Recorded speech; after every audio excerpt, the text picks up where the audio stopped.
살짝 뒤를 봤는데 11페이지부터 사실은 적은 양은 아니에요. 적은 양은 아닌데 여기 부분은 그냥 한꺼번에 마무리를 할게요.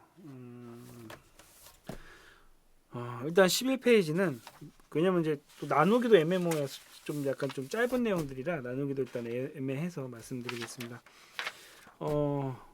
음향 이거 약간 좀 그 다른 얘기일 수도 있는데 보통 이제 피아노 같은 경우는 그 악기잖아요. 근데 공연장 같은 경우에서 피아노를 누가 관리하느냐라고 한다면 보통 모르는 사람은 당연히 음향 감독이라고 생각할 수가 있는데 보통 공연장에서 피아노는 그 무대에서 사용하는 장비이다 보니까 보통 무대 감독이 관리를 합니다. 악기지만 무대 감독이 또 따로 뭐 무대 그 피아노 보관 장치를 사고 하거나 해서 저희도 피아노 같은 경우는 무대 감독님이 사셨어요. 음향 감독 같은 경우는 물론 큰 데 같은 경우는 영상 감독이 있는 경우도 있지만 보통 그 공연장에서 통신 장비나 영상 장비 같은 경우는 음향 감독이 보통 관리를 합니다. 뭐 아닐 수도 있긴 한데 보통 거의 대부분 이제 음향 감독이 통신이랑 영상을 관리하는 상황이어가지고 여기에 그래서 무대 통신 설비 같은 경우가 되어 있는데 여기에 무대 통신 설비라고 하는 거는 공연 때 공연자랑 그 엔지니어랑 뭐 무대 하우스 매니저 같은 분들이랑 서로 소통하는 방법 이런 것들에 대한 그 이야기를 하는 것 같습니다. 예전부터 사실은 인터컴이라는 장비를 많이 사용했어요. 인터컴은 어떤 거냐면은 뭐 방송 보면 이제 딱 이렇게 헤드셋 같이 껴가지고 한마디로 무선으로 그 무선이라기보다는 한마디로 통신할 수 있는 장비를 인터컴이라고 합니다.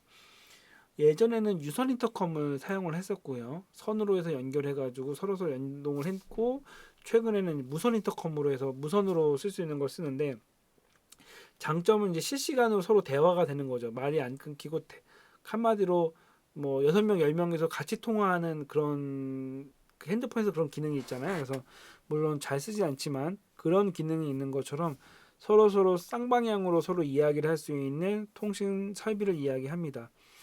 하지만 이제 이게 좀 많이 비쌌어요. 옛날 같은 경우도 저도 견적을 한번 봤는데 설치를 하는데 1억을 얘기하더라고요. 그래서 1억을 인터컴에 1억을 드리는 게 굉장히 좀 부담스러워서 사실 저희는 그때 무전기를 구입을 했습니다. 무전기는 아무래도 가격대가 인터컴에 비해서는 쌌고요. 모토로라 거 했었는데 한 개당 50만 원 정도? 그래서 저희가 열 몇 대를 갖고 있어요. 근데 열 몇 대 해봤자 이제 500만 원이죠. 1억이랑 500만 원 차이가 굉장히 크죠. 그래서 저희는 무전기를 쓰고 있는데 어, 뭐 장점은 싼 거고요. 단점은 뭐냐면은 한 사람이 이야기라고 할 때 다른 사람이 같이 이제 그 무전기를 누르게 되면 그 주파수가 부딪혀가지고 혼선이 타가지고 그 소리가 깨져가지고 소리가 전달 안 되는 단점이 하나가 있고요.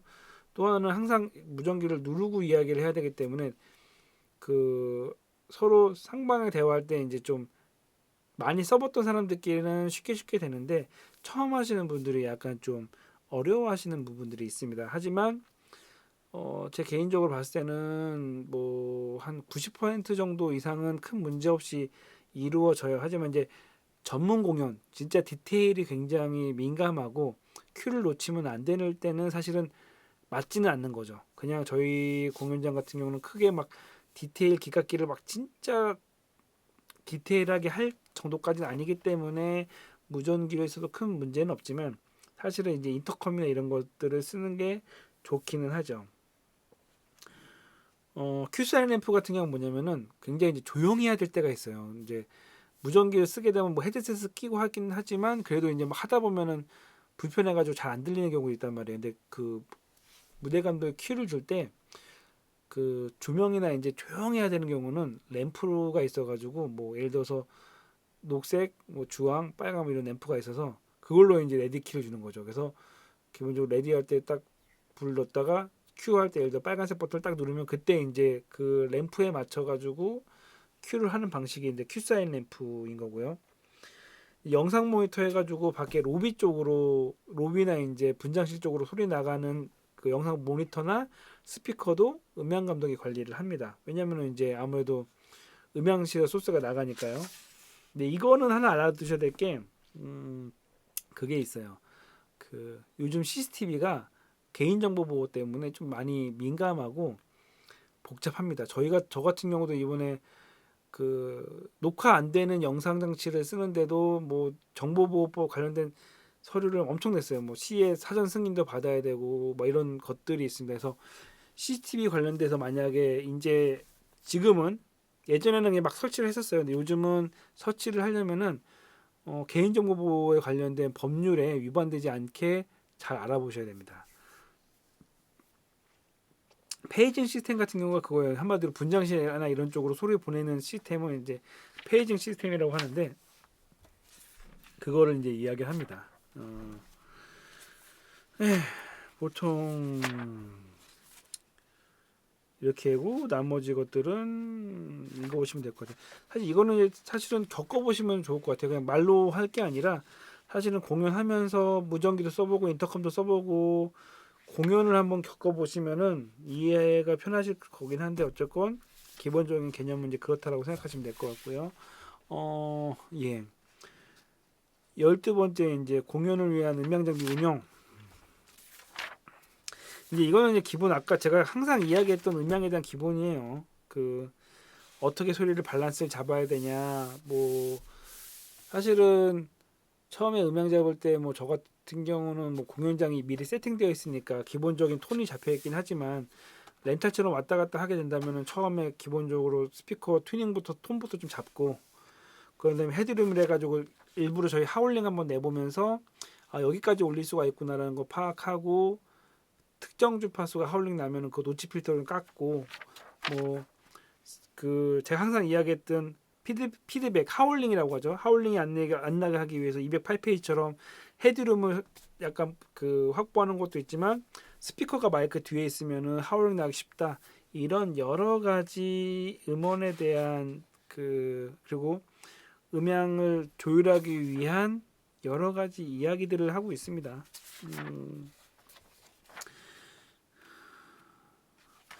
여기 이제 13페이지까지 가면은 공연장 마이크 설치까지 해가지고 한꺼번에 말씀을 드릴게요. 14번까지 있구나.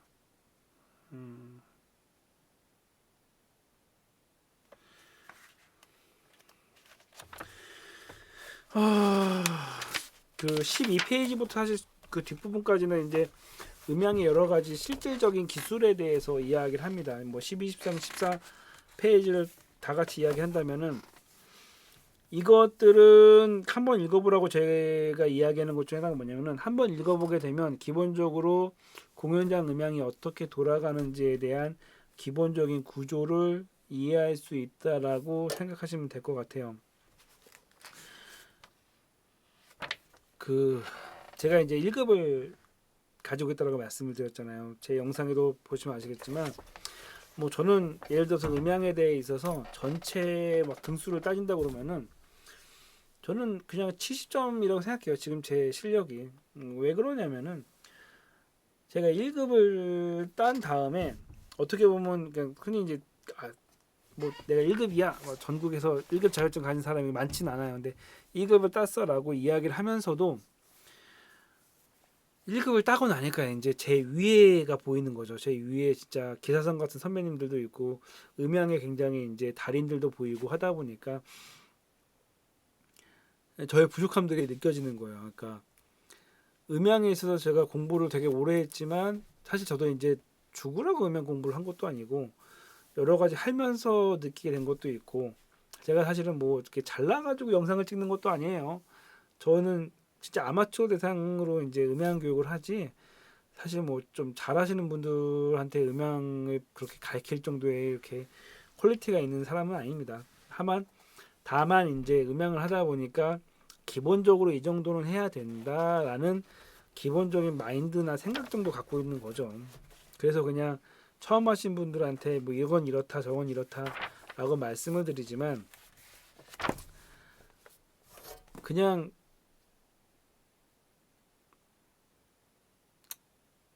어쩌고 해야 될 게 많다라는 말씀을 드리고 싶어요.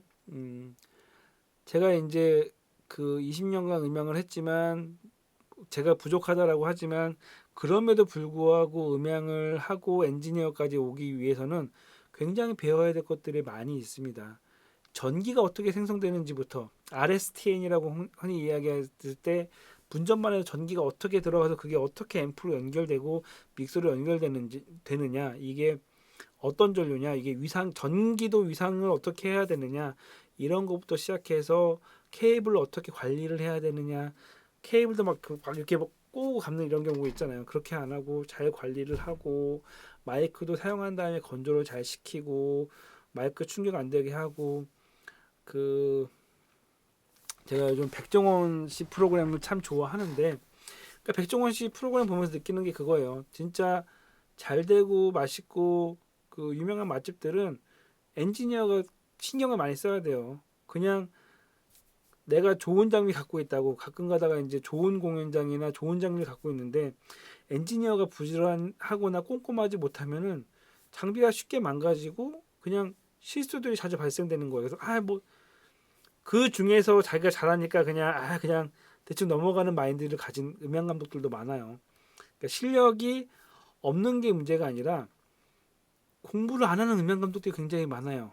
어찌됐건 취직한 다음에 그런 거 있어요. 이 공연장이 자기 건 것처럼 자기의 능력인 것처럼 생각하는 사람들이 많습니다. 특히 이제 어린 친구들 중에 뭐 교회나 이런 큰 교회에서 이제 들어가가지고 뭐 음향팀 들어가가지고 사실은 그 그런 친구 있어요. 돈 안 주니까 이제 막 아니면 돈을 좀 페이 받더라도 이게 내가 산 것처럼 내 장비인 것처럼 그냥 의지되는 경우가 있어요. 막 잘난 척이라고 하죠. 막 돈도 못 벌면서 막 대학생이 예를 들어서 막 이번에 뭐 1억짜리 콘솔이 나와서 그거 별로야 뭐 저희 마이다스 뭐 저 정도는 돼야지 이건 음질이 별로 안 좋아 이렇게 막 거들먹거리는 친구들도 있고 그러니까 음향을 너무 쉽게 생각하고 막 하는 친구들이 있어요. 이제 그럴 게 아닌 거죠. 음향하는 사람은 제가 봤을 때 이제 가끔 이제 꼰대가 되지 말아야 된다라고 생각합니다. 내가 음향하니까 내가 전문가니까 물론 뭐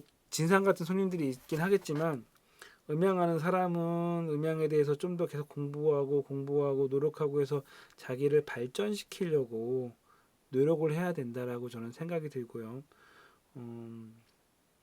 여기 있는 뒤에 있는 수많은 것들 마이크를 어떻게 뭐 마이킹을 어떻게 해야 되는지 DI 박스 어떻게 쓰는지 여기에 대한 수많은 것들을 설명해 있지만 이거 차원 떠나가지고 공부하셔야 돼요. 저 같은 경우도 어렸을 때 그 악기별로 공부해서 뭐지 드럼까지는 아니더라도 베이스 기타 사가지고 막 그 코드 같은 거 연습해보고 일렉 기타 사가지고 디스토션이라는 건 도대체 어떤 거 멀티팩스 사가지고 여러 가지 소리 막 내보면서 기타 연습하고 그랬었어요.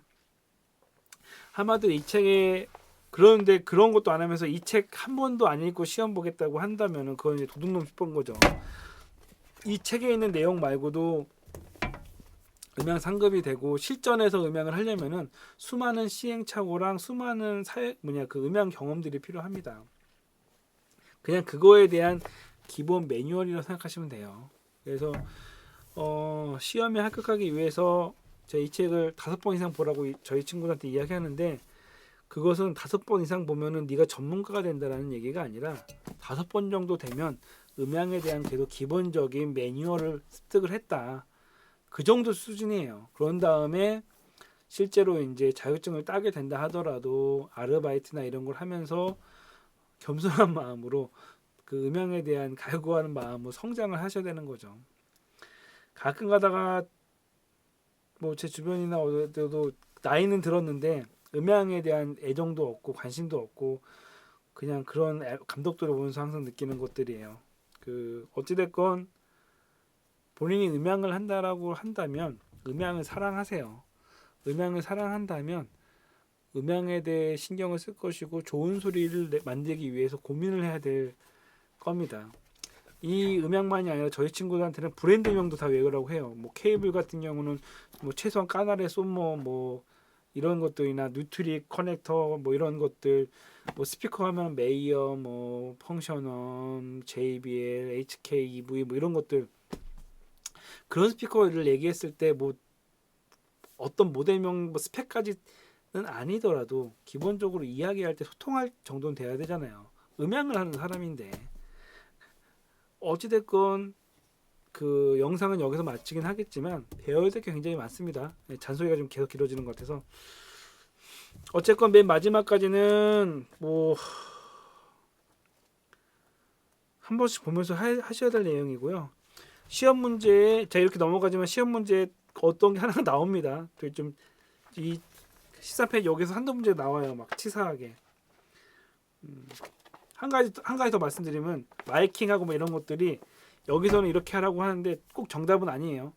이렇게 마이킹 하라고 했지만 상황에 따라 이렇게 마이킹하는 게 좀 더 소리가 잘 들릴 수가 있어요. 그거는 본인이 이제 노력을 해봐야 되는 거죠. 본인이 한번 실습을 해보는 거죠.